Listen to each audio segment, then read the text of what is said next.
Today, I want to talk about a topic that I know is controversial, and that is rehoming dogs. We have created such a stigma around rehoming dogs that owners are afraid to ask for help when they need it, and that just leads to more suffering for the dogs in the situation.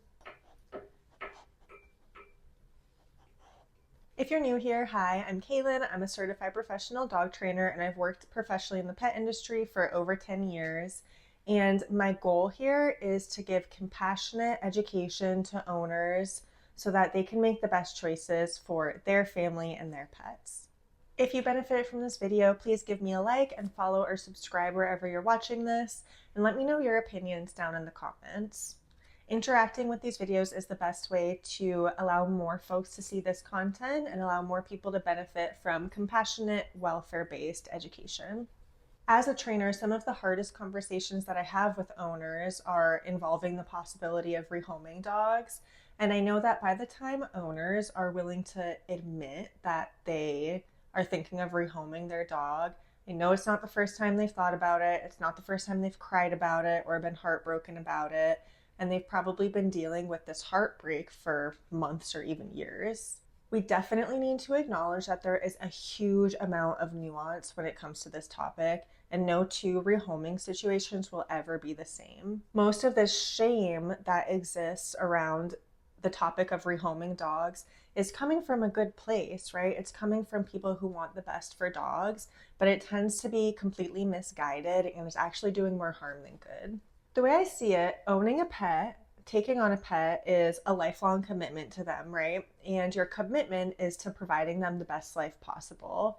Sometimes that's going to mean recognizing that your circumstances are not the best life possible for that animal. And when that's the case, your commitment to the pet is then committing to finding them the best circumstances possible that they can thrive in. And that's where rehoming comes in. I need to just touch on this quickly because I think whether you're ready to get a dog and how to get a dog ethically, where to source a dog from, those are really topics for a separate video. But I must mention that this is one of many reasons that education before you get a dog is so important. Making sure the timing is correct, you're choosing a breed or breed mix that fits your lifestyle, a temperament and exercise needs that fits your lifestyle, that your financial situation and your life circumstances are not expected to change, that you're sourcing a dog from an ethical breeder or an ethical rescue. All of that education and consideration before you get a dog can prevent many dogs from being in these situations where they do need to later be rehomed. So we'll talk about all of that in some separate videos too.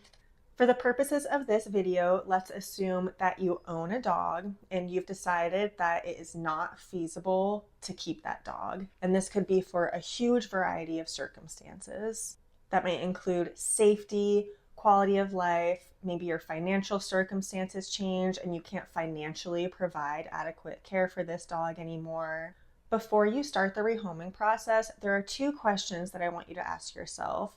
One is this temporary? And the second is this fixable? If the situation that you're in with your dog right now, maybe it feels hopeless, but really it's a temporary life change. Maybe you're moving into a different home and can't have the dog for a short period of time, but maybe a foster situation or boarding the dog for a short time would allow you to keep the dog in the future and for the dog and you to live great lives in the future. And maybe the situation you're in feels hopeless, but is actually fixable. So reach out to veterinary behaviorists, behavior consultant, trainers, dog walkers and sitters, whatever is pertinent to your situation, and maybe management or regular training or a change in routine or enlisting the help of a dog sitter or walker will help you get through this situation and keep your dog in a happy home. If the answer to those questions is no, the challenge is not temporary and the challenge is not fixable, then it's time for us to consider rehoming. At this point, your first contact should be to the breeder or the rescue where you acquired your dog from. This is one of infinite reasons why it's so important to be picky about where you're getting a dog from, because backyard breeders and many rescues and shelters will not take dogs back. But ethical breeders should always have a clause in their contract where they will take dogs back, because ethical breeders don't want to put dogs out into the world and then have them be in bad situations, right? They want all of their dogs to be accounted for and know that they have good quality of lives. So ethical breeders typically have a clause in their contract that if you can't keep the dog, you need to return the dog to the breeder. Many rescues operate in the same way too, where if you can't keep a dog you've adopted, the rescue will take the dog back and deal with the rehoming themselves. A backyard breeder typically will not be of any help in this situation. If returning the dog to the breeder or rescue is not an option, then your next line of contact should be to rescues in your area, breed-specific rescues. Even if your dog is a mix, still contact breed-specific rescues, and local humane societies with foster networks in the area. As a general rule, dropping a dog off to a shelter would be my last choice for rehoming, other than giving away to somebody sketchy on the internet or something. I would love to see dogs who need to be rehomed transitioning directly into other homes, transitioning into foster networks. So rescues are often really great about that. Ideally not having to go into the shelter system. Living in a shelter is very, very difficult for dogs. It tends to make them less adoptable over time and is really a huge stress on most dogs. As you're contacting these resources, you must be honest about what's going on with your dog.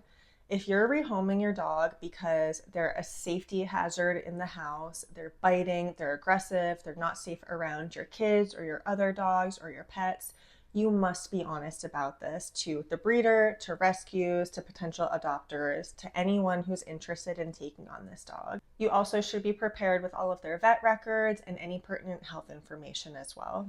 Not only is it just morally, of course, very wrong to lie about what's going on with your dog to potential adopters or people that are helping to rehome your dog, you can also be held legally responsible for things that happen, such as if you have a dog who you know is a bite risk, maybe they've bitten a child before and you don't disclose that information.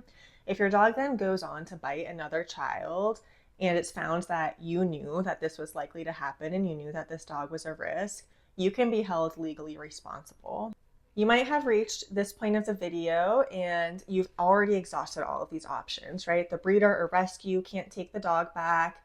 Local rescues and breed-specific rescues are full and their resources are already being used elsewhere. Local humane societies and shelters are often even full and can't take on owner surrenders. So now, what do? This is where dogs are stuck in really difficult situations where often the quality of life is very poor and there's just really not resources to help them. So here's what to do if you find yourself in this situation. Now the responsibility is on you to vet potential adopters and find the correct circumstances for your dog. Typically a breeder or rescue or humane society would be doing this for you or for your pet, but sometimes it's on the responsibility of the owner. At this point, I recommend writing up a bio about your dog and posting that on local Facebook groups. There's often local rehoming groups in your area or dog groups in the area. You can post this on community bulletins, at vets' offices, pet stores, or places that people might frequent who take good care of their dogs, right? So vet's office is a great place. Pet stores where people are going to buy toys and pet food and goods for their pets. Those can be great places to reach an audience that could potentially be suitable adopters for your dog. If you write up a biography on social media as well, often local rescues or trainers like myself will even do courtesy posts and share those posts. Again, I have to stress how important honesty and transparency are here. If your dog is a bite risk, if your dog is not at all trained, can't walk well on leash, isn't house trained, shouldn't be around kids, shouldn't be around cats, can't be around livestock, you need to disclose that. You also at this point need to be prepared to ignore and block people that are going to come to your post and shame you, because it is very likely to happen. And let's remember that this shame is typically coming from a good place, coming from people with a good heart, but is totally misdirected. And shaming an owner who is trying to do the right thing for a dog is not going to help that dog at all. If you are going through this rehoming process yourself without the help of a breeder or rescue or shelter, now you are responsible for vetting potential adopters. That means you should be asking about the potential adopter's experience with the breed or breed mix, experience with behavioral issues if your dog does have behavior challenges. You should be asking about their lifestyle. If you have a super high energy, high needs dog, you want to make sure that you're sending them to a home who can actually meet those needs. Otherwise, they're going to be right back in the same situation. You should be having conversations about kids, about other animals in the home, cats, livestock, all of these things that your dog may be great with or may not do well with. You need to make sure that you're setting your dog up for as much success as possible in this new home. If the potential adopters have pets already, it's great to ask for a vet reference to ensure that they keep their animals up to date on vaccinations, their pets are healthy, well taken care of, well fed, etc. Again, if you're going through a breeder or rescue, they're going to take care of this vetting process for you. If you're personally rehoming a dog, it's generally advised to require some type of rehoming fee, typically up to a few $100s. This rehoming fee is really not about making money off of the transaction. It's more about weeding out folks who either want to collect free dogs for nefarious purposes, which unfortunately does happen. And if somebody can't afford the nominal rehoming fee of maybe, let's say, $100, can they really afford to properly afford vet care for your dog, or afford proper nutrition for your dog, or, provide all of the things that your dog needs for a great quality of life? And lastly, if you have found a potential adopter for your dog, it's a great idea to offer meet and greets, offer a sleepover overnight to make sure that the people are a great fit for your dog, and make sure you're doing everything legally. Look up your state's laws, write up a point of sale contract that shows that the dog is being relinquished from your ownership and is now owned by this new person or new family. And it's also a great idea to provide any food that you have for your dog, their bed, their favorite toys, etc., to help them transition as smoothly as possible into a new home. Whenever one of my clients' dogs needs to be rehomed, I always offer complimentary transition lessons with the new owners to help them understand how this dog best thrives, what commands they use, how to communicate with the dog, and how to just help the dog live their best life. I do want to quickly mention, as a trainer, I'm noticing more and more people with young puppies that are in this position of feeling like they need to rehome young puppies. Now, I don't want anybody to rush or be hasty about choosing to rehome dogs, but don't let the guilt or the shame that you might feel stop you from seeking help, especially if you're feeling this way with a young puppy already. Puppies are the easiest to find potential adopters for, and puppies are very adaptable and resilient, and they transition easily into new homes. So if you already know for sure that a puppy or a dog is not the right fit for your circumstance, go ahead and start this process when they're young if possible.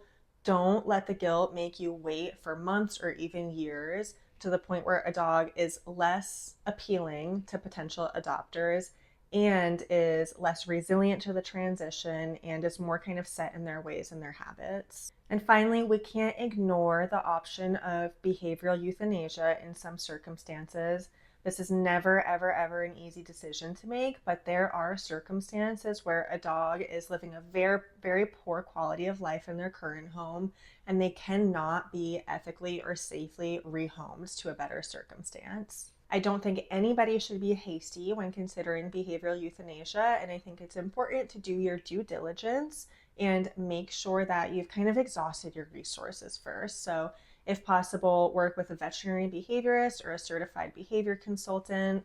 Put your all into a training routine developed by that certified behavior consultant or certified professional dog trainer.